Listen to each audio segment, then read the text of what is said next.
All right, welcome back. Another edition live at Drew's house. Hope everybody is doing all right. Fall, beautiful time of year here in New England and all that good stuff. So look at this. I got these things and stuff. It's that time of year. Coming up on Halloween. I don't decorate. My wife does, who's not here today, but that's okay. I do have a great guest. So let me intro this. So it's going to be one of my favorite theaters probably in like the world. And I'm not saying that just because I live a town over in Danvers. But the Cabot Theatre in Beverly is, I would say a hidden treasure, but I think that's kind of insulting too, because it's not really that hidden. Every music fan I talk to knows about the Cabot in Beverly. It's such a great spot. So I'm bringing in the executive director today. His name is Casey Soward, who I have not met, and this is his first time on the show. But Casey, how are you, my friend? I'm doing great, Drew. It's great to be here. Excellent. Well, first of all, how's everybody doing through the pandemic? Family okay, healthy, that sort of thing?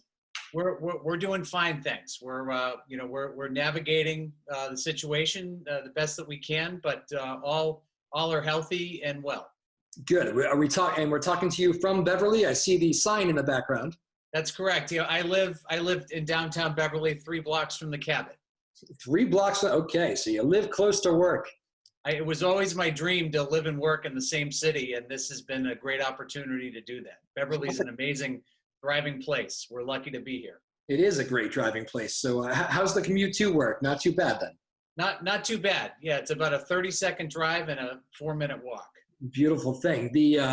Might I say, Beverly is excellent. I have a lot of friends that live in Beverly. Like I said, I'm a town over in Danvers. Great little nightlife. I mean, not so much in a pandemic like anything else, but great little nightlife spot. And it's a great just kind of place to be. I like it.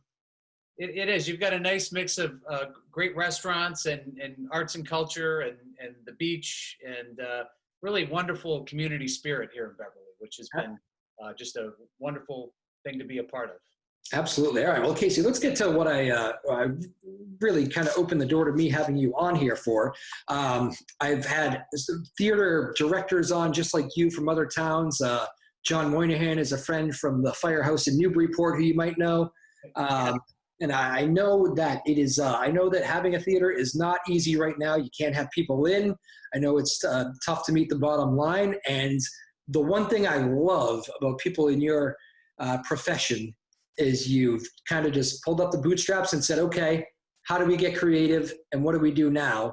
And you guys have found a way. So what have you been doing here over the last few months? Tell the people.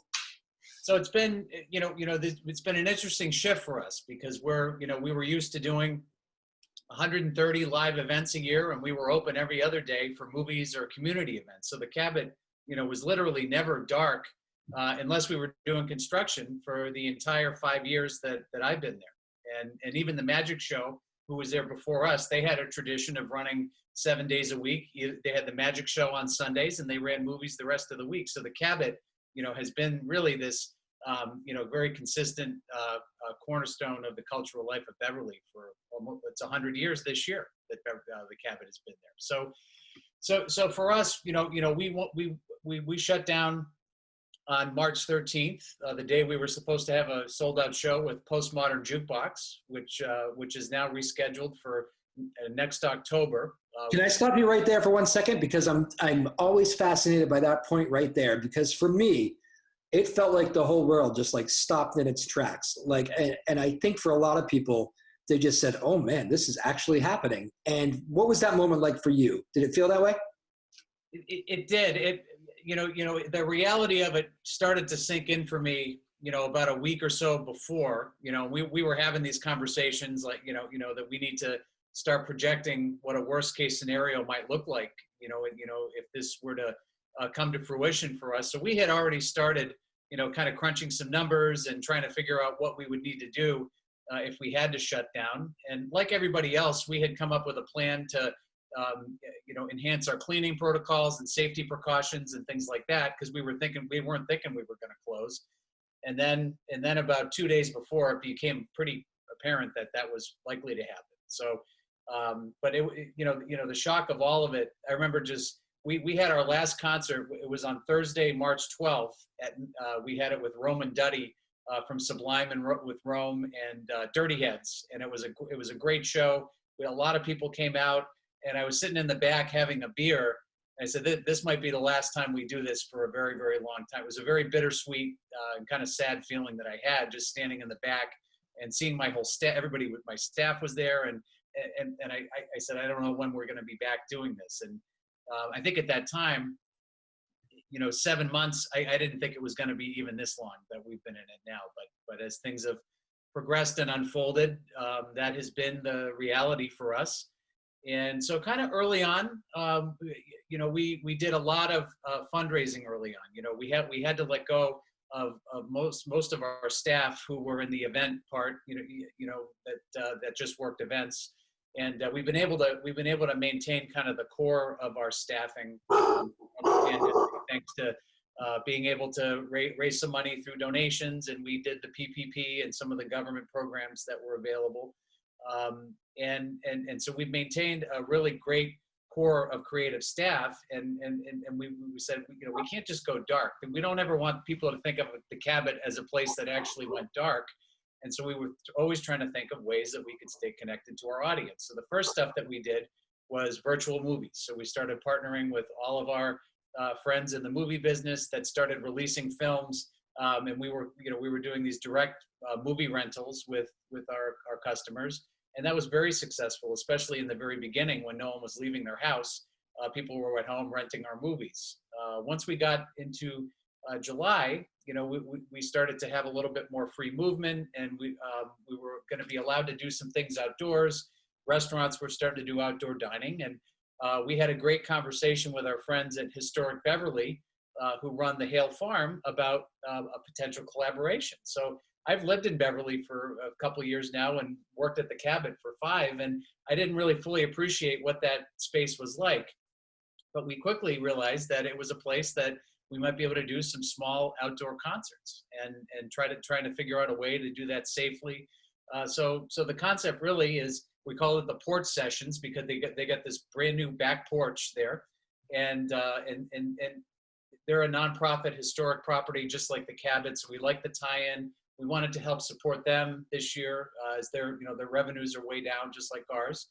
And it was a very nice community tie-in to launch this program. And we started reaching out to artists like Tom Rush and Livingston Taylor and Chris Smither and all these great folks who have played. We said, well, we want to help the Cabot survive this time. We're sick of sitting at home, and we'd love to come out and perform these. So each of these shows, and now we're in our 3rd month of doing them, has been kind of like a little mini fundraiser for the Cabot, and it's been a way to give people exposure to live music again in a way that they feel safe. People feel really safe being outside. The tables are 15 feet apart, and they can still get food, and we have a bar there. So we got we get 1-day liquor licenses for each event, and people enjoy a meal and they can have a drink, and it takes them, it's an escape, from a lot of the crazy stuff that people are exposed to now, whether they're worried about their health or politics or business. There's a lot of stress for people right now, and part of our role is to help people just connect to that human side of things, which we believe that the arts, are part of what makes us a civilized society. You made that all seem nice, smooth, and buttoned up and all that, but I guarantee you, when you're talking about having to keep people social distanced and having to crack down on tickets, there's some stress on your side too. That is not always the easiest process in the world. How's it been? That's right. No, but I would say that the folks who have come to these shows, people have been really nice, and especially as we were trying to figure it out in the beginning, and how to space people out, and how to get everybody's meal on time, and figuring out online ordering. We've kind of created a mini restaurant, out in the middle of Hale Farm that does concerts. That's essentially what it is. And so we've never run a restaurant before, and so we partnered up with some great folks, like at Root, the nonprofit over in Salem. They did the first batch of our Hale Farm concerts, and they provided the food. Now we're working with A&B Burgers, they run a great operation right in downtown Beverly. So we're trying to partner with some great local businesses. We partnered with Riverwalk Brewing, they've been donating all of the beer, for the events, and this show is out of Newburyport, so they are, yeah, they got good friends from Newburyport, and they've been huge supporters of the Cabot from day one, and so we're happy to partner with them on this series. Very cool. You mentioned actually Chris Smithers too. About 2 weeks ago, he was a guest on this very show here and played some songs for us virtually. Yeah, he's just great, isn't he? He's wonderful. He's he's so talented, and I give him kudos for going out and doing gigs, and during this time, because a lot of folks, are not doing that, and he's just been great. So You know, it was fascinating. He told me that getting back out there, play. I think it was maybe a drive-in. He said was the first thing he played, maybe, but he's done a few of them. Getting back out there, and he said that first time that he played to get the audience, kind of approval back. He's been in this his whole life, and he's not a young man. And he said there was something like just a pure sense of relief that I still felt after all these years of just getting back on there after the longest hiatus of not being on stage his entire life. Mm-hmm. I had that same feeling with our first concert we had. It was with Tom Rush on August 7th. And the look on my face, you would have thought that I was presenting Led Zeppelin's first performance, in the United States at Madison Square Garden. That's how I felt. It felt pretty cool. People have been so appreciative, though, to have music back and to do it safely. And we've had amazing luck with the weather. This weekend, we've got Martin Sexton coming in, which is another, dream artist for us to have outdoors at a 40-person venue. And we're moving his show to Sunday because it's going to rain on Saturday. But we've had really good weather throughout this whole series, so we've been blessed. And you still have Ryan Montbleu coming up, and a big Halloween bash, right? Yeah, we've got Suitcase Junket, who he's a great artist. He's a one-man band. He writes amazing songs, and that's going to close out the series for the fall. We do think that we'll be back outside in the spring. It's just gone so well, and people feel so safe being outdoors that we'll be likely back at Hale Farm. Hopefully, we'll be able to have a few more than 40 people out there, but we'll do whatever we can with what's allowed. Again, we're joined here by Casey Soward. He's the executive director over at the Cabot, the great theater in Beverly. I would say that we're here kind of promoting some of these shows, but there's really no need to do that because I know for a fact it's very hard to get into these shows right now. Combination social distancing and, you have great artists and it's a great take, so those help. Yeah, I think the word got around pretty quick that this was a really safe, great way to see live music. And, the Cabot has a really, really dedicated group of supporters and ticket buyers that they've been amazing.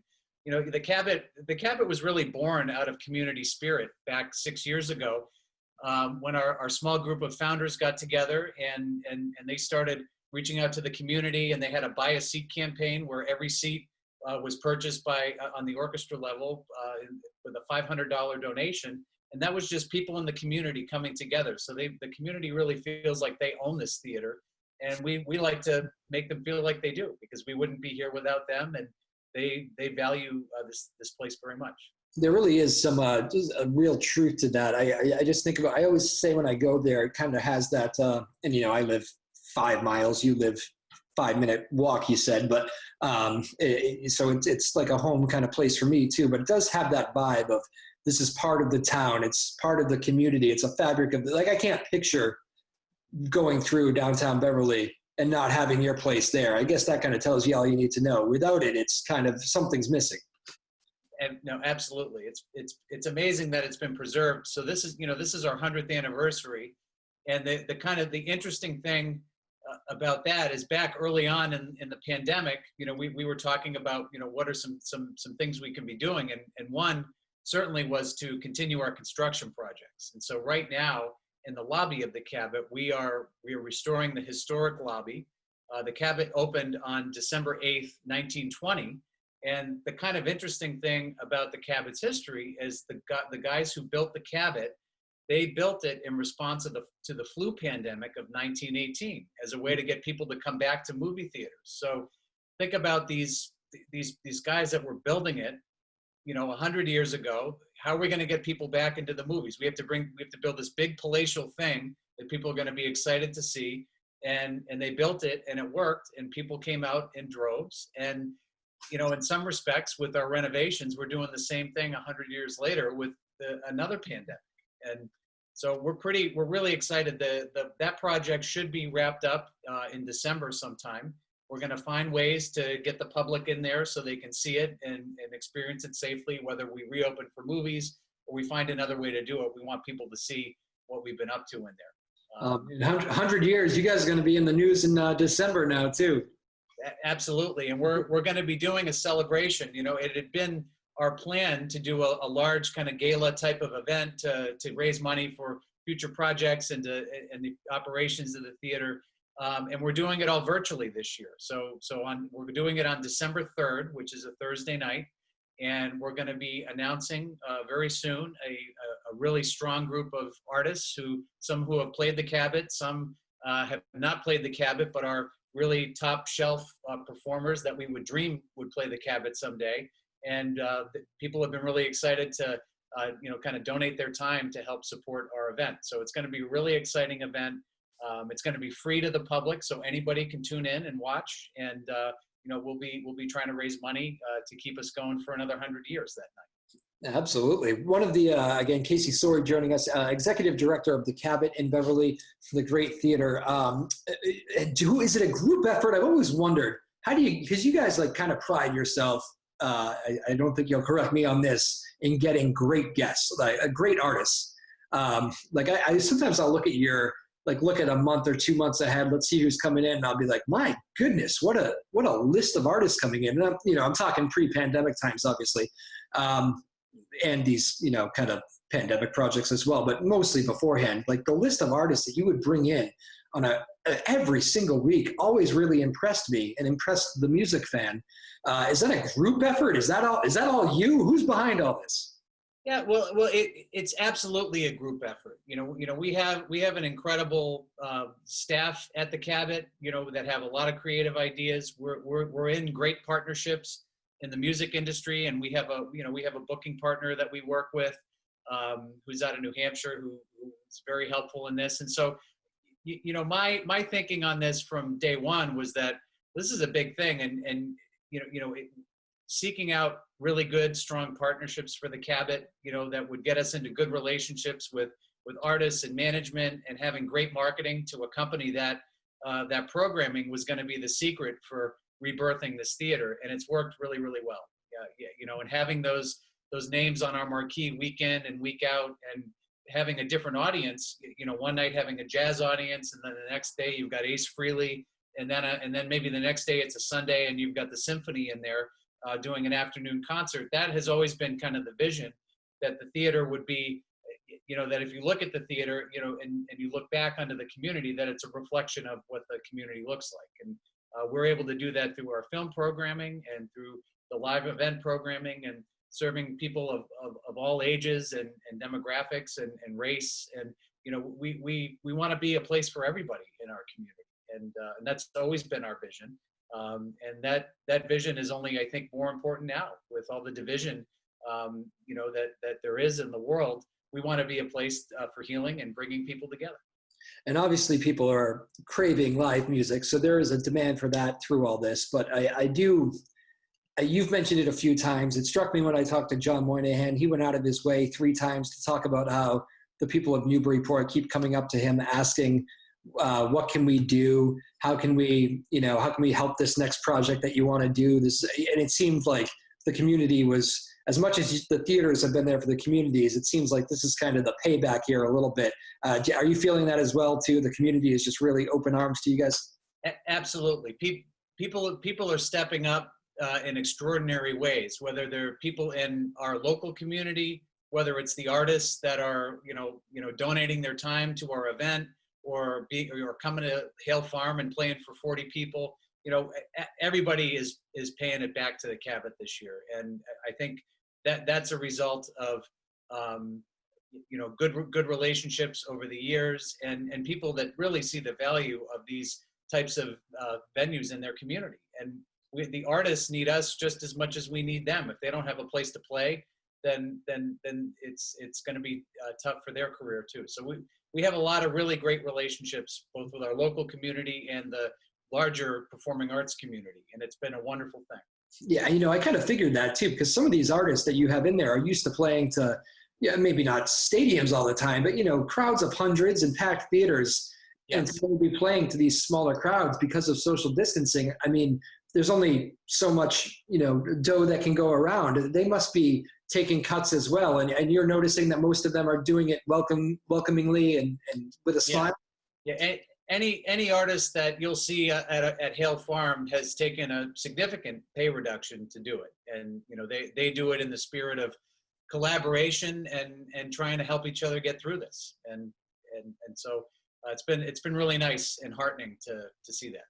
I say on so many of these shows, I have many musicians that will come on and play, and they're all getting used to doing the virtual thing too, because that's obviously the other big way of consuming music these days.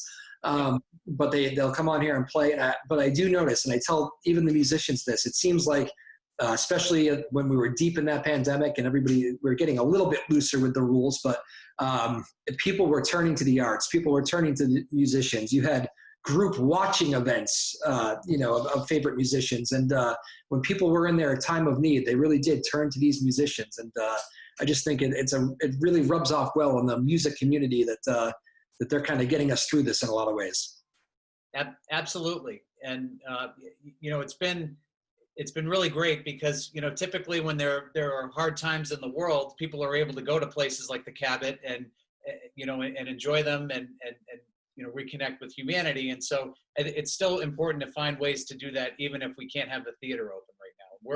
We're going to be dipping our toe. We've done a little bit of the live streaming thing, and we're going to be even doing more of that this winter. And even as the music industry slowly begins to come back, you'll see us doing a hybrid version of live concerts with socially distanced patrons, and then also streaming to an at-home audience at the same time for those that don't feel comfortable coming out or couldn't get tickets or things like that. So we definitely see it as a hybrid, probably forever, because we're in a digital world now, and to think that we're not would be silly. So, can I ask? I know it sounds a little bit crazy, but I've lived in New England all my life, and I know people are weather tough. Was there any talk to saying maybe we could go a little bit deeper and do some winter outside concerts? We looked at it, and we gave it a very strong look. Actually, we thought about putting people in igloos, putting them under the tent with heat lamps, and trying to figure that out. And we kind of came to the conclusion that it wasn't going to be a financially stable model with the amount of people that we're allowed to have. It kind of barely works now with people outdoors and the way that it is. And we actually got a sponsor, to help us through this first piece. But, we're kind of hopeful once the renovations are done in the Cabot that we'll be able to start to have more activity in the theater. And then as the warmer months come, that we'll be back outdoors again. So we thought about it though. And I wouldn't totally rule us out doing something outside this winter. We're just looking for the right opportunity. So. Understood. Well, I know, I guess my kind of last question in regards to the theater itself would be, I know you're doing these other projects and yeah, there's some construction going on, but how much do you miss just going in there on a Friday, Saturday night, Thursday night, whatever, and just going through the lobby and walking out and seeing a band or an artist getting ready to go and a crowd filling in? I'll never take it for granted again.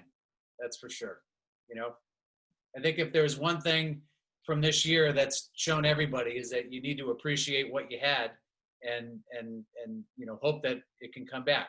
And maybe we'll all be a little better off having had that experience. I don't think you could have said it any better than that. Casey Soward, we always end these shows with a little rapid fire. You got to say the first thing that comes to your mind. We meet the guest a little bit. You cool with this? Sure. All right. There's some tough ones here. Favorite musician? John Bonham. All right. There you go. Favorite, not your own, favorite concert venue? Favorite concert venue? Boy, I'd have to say Great Woods. I still call it Great Woods. I do too. It's funny. It's not like the best venue, but I have great experiences there. I have great memories there. Same. Yep. There we go. All right. Favorite quarantine activity? Were you the Netflix guy or what? I would say cooking. Okay. We've been getting a lot of that. There's a lot of good cooks in the world now here after the pandemic. Yep. Favorite meal you've learned? Favorite meal I've learned. become better at grilling. Okay. You're doing everything outside, huh? Yeah. Favorite movie? Favorite movie? Eurovision. Okay. Very good. And what should we have? And this will be my last one. What is the thing that separates the Cabot Theatre in Beverly from all the rest? I think that the Cabot, it's the best mix that I've seen of a place that is really historic, and it's 100 years old, but it's completely new. It's kind of this great mix of innovation and tradition. It's like the 100-year-old baby almost. We're 5 years old, but we're in a 100-year-old building, and we're there to grow and to learn as an organization while preserving this amazing historic asset. Well, Casey Soward, thank you, man, thank you on behalf of the live music fans around here for keeping the music alive with the live shows. Because streaming's great and all, but there's nothing like going out and actually seeing somebody in their element, get a live crowd going. So I've appreciated all these places, all the drive-ins, all the places that have done socially distant shows. I really appreciate their efforts to bring in artists. And I know that's not easy, changing up the whole mentality of putting on a show, but it's obviously worked for you guys. We appreciate that. I wish you all the best here as you get through the rest of this tough time. Hopefully we're out of it soon. And I really, really, really love your place. It is a great theater. On the other side of this, everybody should go because it is an awesome place to see a show. Thank you so much, Drew. And, thank you for highlighting the work that we're doing and others in this field. It's a tough time for this field right now, but we're going to get through it. And when we get back to business, we'll be relying on folks like you to come back to concerts. And the good news is I think that people will. So thank you. Casey Soward, thank you, man. Bye. All right, what a good guy. Casey Soward. Ooh, skies just got dark here in Denver. So you guys see that? That was kind of crazy, wasn't it? The sun has gone down, apparently. Is there a storm coming? Better get out of here. Casey Soward of the Cabot in Beverly. Unbelievable venue. Great place to see a show. Obviously a good guy. The place is ran by really good people, and they're getting creative, keeping music going here through the pandemic. We appreciate that very much. We appreciate him coming on the show, and support those places because, man, it's a tough time for them.